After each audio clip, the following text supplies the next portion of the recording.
Sarah Martinez smoothed down her simple blue dress as she walked into the Grand Plaza Hotel, her heart beating with anticipation. Today was her daughter Emma's wedding day, and despite everything, she couldn't help but smile. The lobby gleamed with marble and crystal, exactly the kind of venue her future son-in-law's family would choose. "Mom." Emma's voice rang out across the lobby. Sarah turned to see her daughter, still in her regular clothes, hurrying toward her. "You made it." But there was something tight about Emma's smile, a tension in her shoulders that Sarah recognized all too well. "Of course I made it, sweetheart. I wouldn't miss your big day." Sarah reached out to hug her daughter, but Emma took a small step back, her eyes darting around the lobby. "Mom, I need to tell you something," Emma began, wringing her hands. "James's family, they've made some changes to the seating arrangements." Sarah's stomach tightened. She'd been expecting something like this ever since James's mother, Patricia Thompson, had taken over the wedding planning. "What kind of changes?" "They've moved you to the back table," Emma said quickly, the words tumbling out. "Near the kitchen entrance. Patricia says it's because of the photographer's setup, but—" She trailed off, unable to meet her mother's eyes. Before Sarah could respond, a sharp voice cut through their conversation. "Emma, what are you doing down here? We need you in the bridal suite immediately." Patricia Thompson strode across the lobby, her designer heels clicking against the marble floor. Her eyes swept over Sarah with barely concealed disdain. "Oh, you're here." Sarah straightened her spine. "Hello, Patricia. The hotel looks lovely." Patricia's lips curved into a cold smile. "Yes, well, we wanted everything to be perfect for James and Emma." Speaking of which, she turned to Emma. "Darling, your hair appointment was scheduled for 10 minutes ago.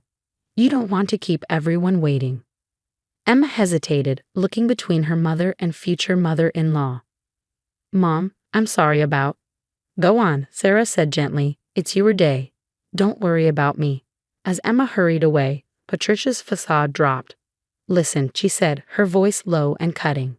"I know Emma insisted on having you here, but let's be clear, you don't fit in with our crowd. The Thompsons have a certain reputation to maintain." Sarah kept her voice steady. "I'm here for my daughter." "Yes, and you can support her from the back of the room.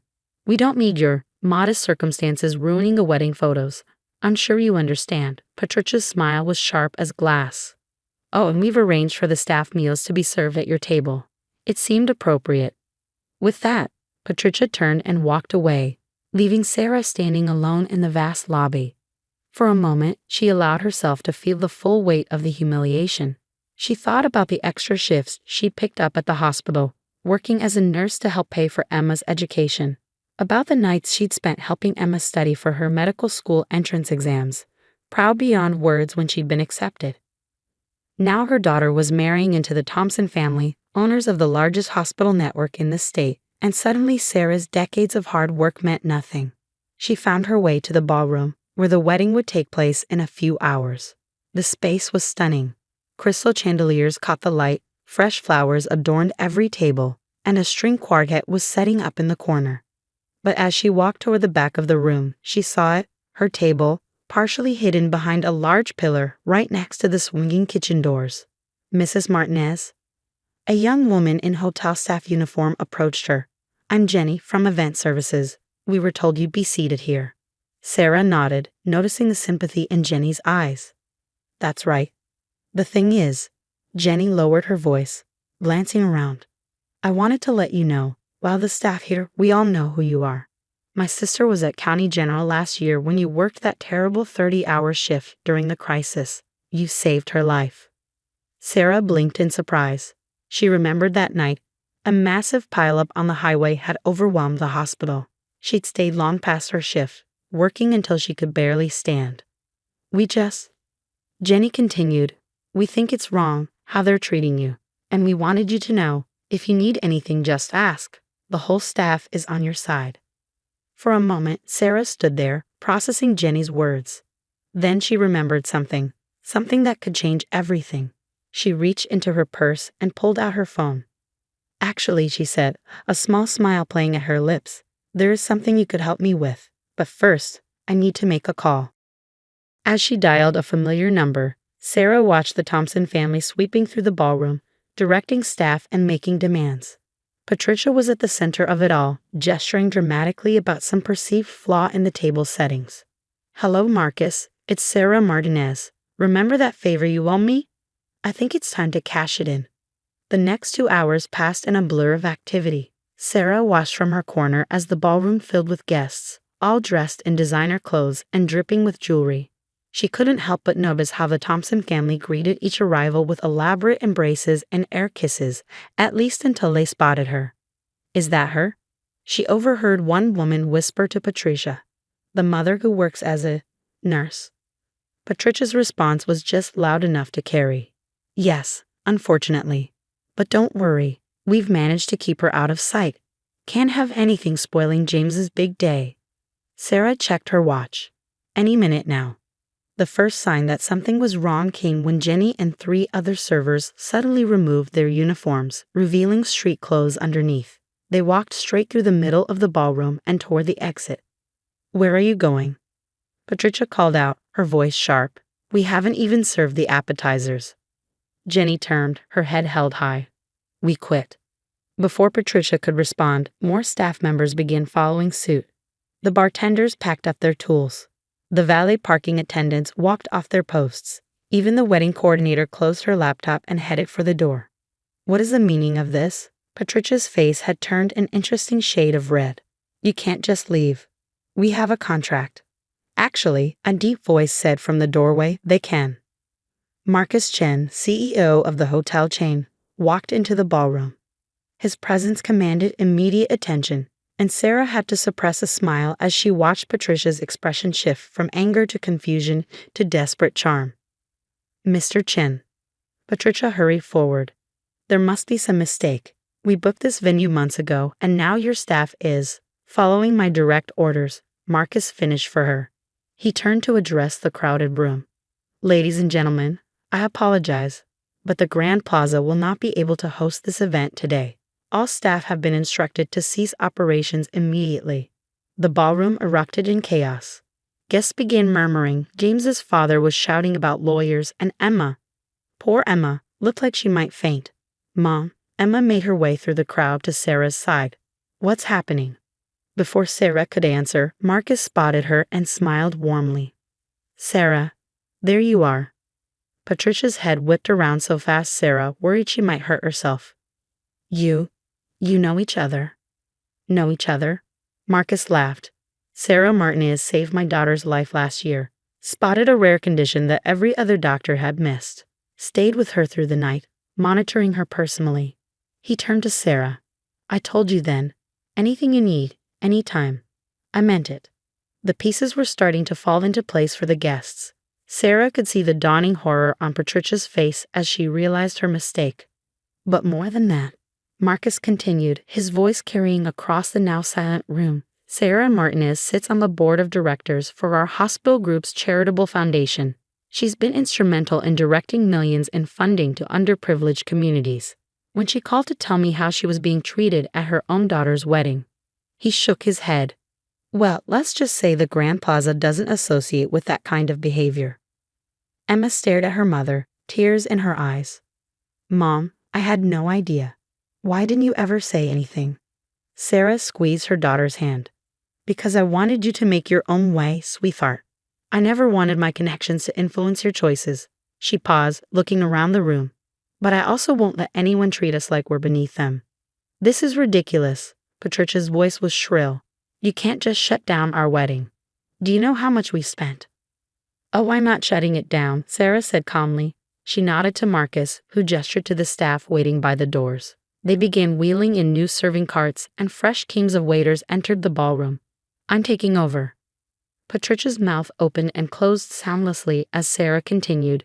"The wedding will proceed, if Emma and James still want it to, but under new management and new seating arrangements." James, who had been watching everything unfold in stunned silence, finally stepped forward. "Mrs. Martinez, I'm so sorry. I had no idea my parents were treating you this way." He turned to Emma. "And I'm sorry I didn't stand up for you and your mom sooner." Emma looked between her fiancé and her mother, tears streaming down her face. "Mom, I'm sorry too. I should have said something." "No more apologies," Sarah said firmly. This is still your day. Let's make it a good one. She turned to the gathered guests. Everyone who'd like to stay and celebrate Emma and James's wedding is welcome, as long as they understand that in this room, everyone is equal. Everyone is family. The transformation that followed was remarkable. The Thompson family, thoroughly humbled, retreated to quiet corners. The other guests, free from the atmosphere of judgment and pretense, began to relax. And Emma was glowing with pride as she looked at her mother. As the ceremony began, slightly delayed but more genuine than it would have been, Sarah took her seat in the front row. Jenny, who had changed back into her uniform along with the other staff, caught her eye and winked. Sarah smiled, thinking about how different this day had turned out from what she'd expected. Sometimes the best revenge wasn't about getting even. It was about standing up and showing your true worth. But there was still one more surprise in store for everyone. As the reception began, Sarah watched the transformed atmosphere with quiet satisfaction. The string quartet played softly in the background while guests mingled freely, the former social hierarchies forgotten in the wake of the afternoon's revelations. Patricia Thompson sat at a table near the kitchen doors, the very one she'd assigned to Sarah, looking thoroughly deflated. Her husband Richard kept checking his phone, no doubt trying to assess the social damage of the day's events. Sarah almost felt sorry for them. Almost. Mrs. Martinez? James approached her table, looking nervous but determined. Could we talk privately for a moment? Sarah nodded, following her new son-in-law to a quiet corner of the ballroom. James took a deep breath before speaking. I want you to know, he began, that I've made some decisions. I'm stepping away from my family's hospital administration position. Sarah's eyebrows rose in surprise. James, that's not necessary. It is, he insisted. I've been thinking about this for a while, actually. I went into healthcare administration because it was expected, but he straightened his shoulders. I want to go to medical school, like Emma. I want to help people directly, the way you do. A warm smile spread across Sarah's face. Emma never told me that. I never told her, James admitted. I was afraid of disappointing my parents, but after seeing you today, how you handled everything with such grace and strength, I realized I've been living my life trying to please the wrong people. Before Sarah could respond, Marcus Chen appeared at her elbow. Sarah, there's someone here who'd like to speak with you. He gestured toward the ballroom entrance, where an elegant older woman stood waiting. Sarah's heart skipped a beat as she recognized Dr. Catherine Reynolds, the current health commissioner for the state. Sarah Martinez, Dr. Reynolds said warmly, approaching their group. I'm so glad I could make it, even if I am fashionably late. Patricia and Richard Thompson, who had been watching from their table, practically tripped over themselves rushing over. Commissioner Reynolds, Patricia gushed. What an unexpected honor. Save it, Patricia. The commissioner cut her off coolly. I'm here to speak with Sarah. She turned back to Sarah with a smile. The board meeting is next week, and I wanted to discuss this in person.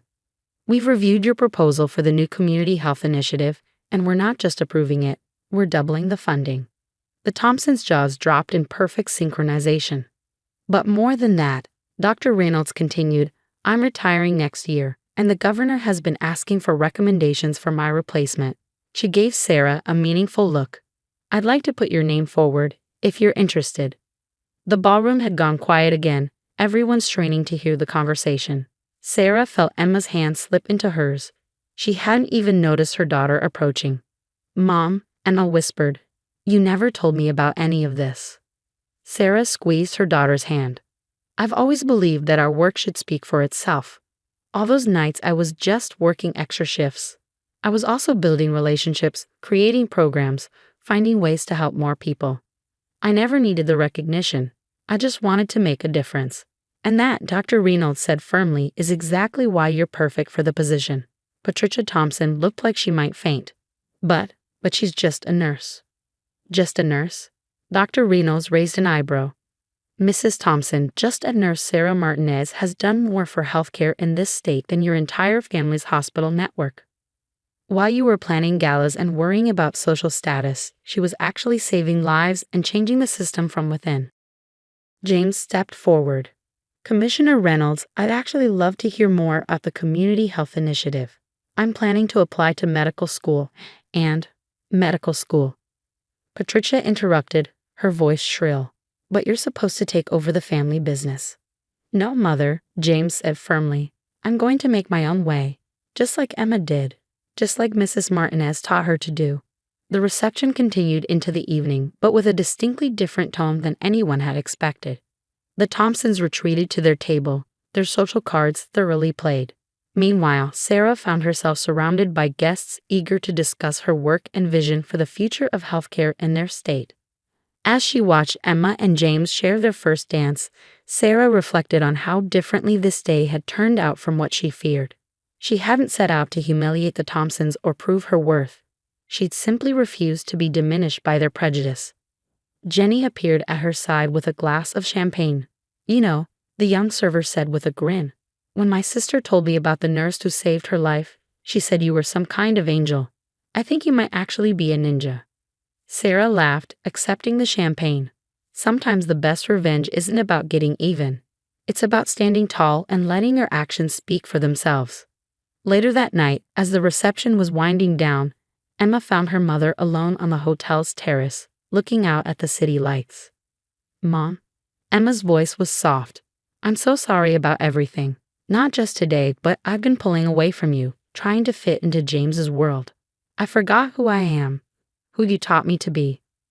Sarah turned to her daughter, seeing not the bride in her expensive gown, but the little girl who used to fall asleep reading medical textbooks because she wanted to be just like her mom. "You never have to apologize for trying to find your way," Sarah said, pulling her daughter into a hug. "But remember, your value isn't in who you marry or what family you join. It's in what you do, how you treat people, and the difference you make in the world."